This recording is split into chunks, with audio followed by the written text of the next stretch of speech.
upset about musicians, but when you start talking about music, happiest guy in life. And I will always remember 3 hours of rehearsal and about 40 minutes of talking to Jay. Couldn't get enough.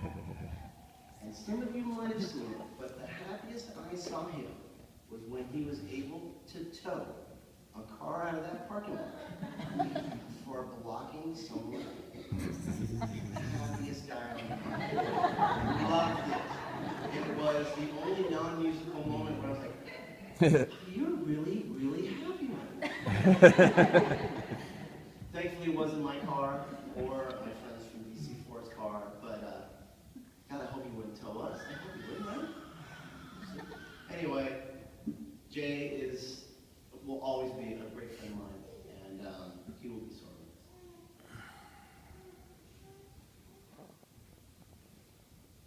I also know Jay from Nightingale Studios. We went there about a year ago, I think, and I've all my life I wanted to be a guitar player and be in a band. And I went to Nightingale Studios, and wow, okay, the first thing I do to Jay. Okay, so I'm gonna annoy him.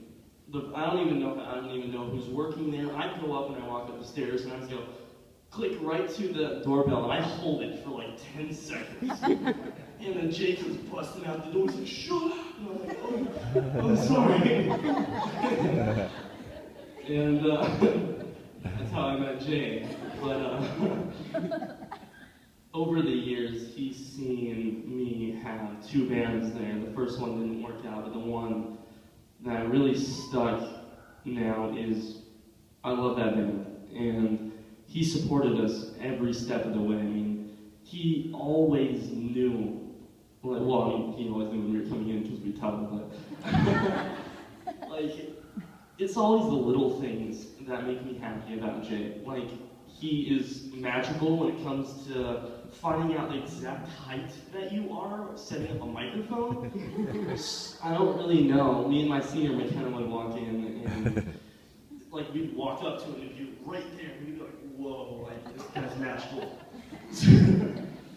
But I remember one time he always said that he wanted to come out and see us play, and he said he couldn't get off work for one of our times, so I noticed that his birthday was coming up, so I threw him a concert at Nightingale Studios.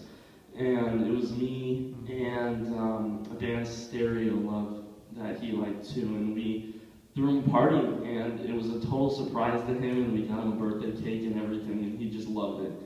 And we pulled him up on stage and embarrassed him and made him dance. He didn't dance, he kind of just stood there. It was still amazing times. I mean,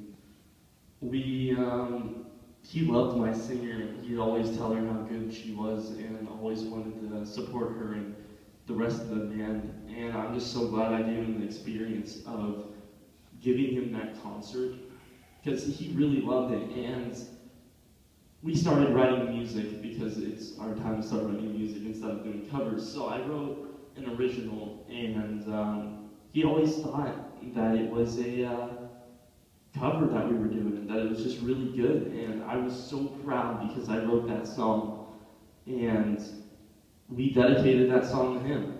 I mean, same, I think with our album, we're going to dedicate it all to him. I mean, he was always there for us, and he'd always give us exactly what we wanted to hear, and he was so happy all the time with us. So that's what I know about Jay. That's my son Jordan. I'm Gavin. There's not much more I can say than what he said, but I just also wanted to reiterate that Jay just had such a huge positive impact on us from coming every week. And you know, Jordan and the band would be in there setting up, and Jay, like he said, was always so encouraging.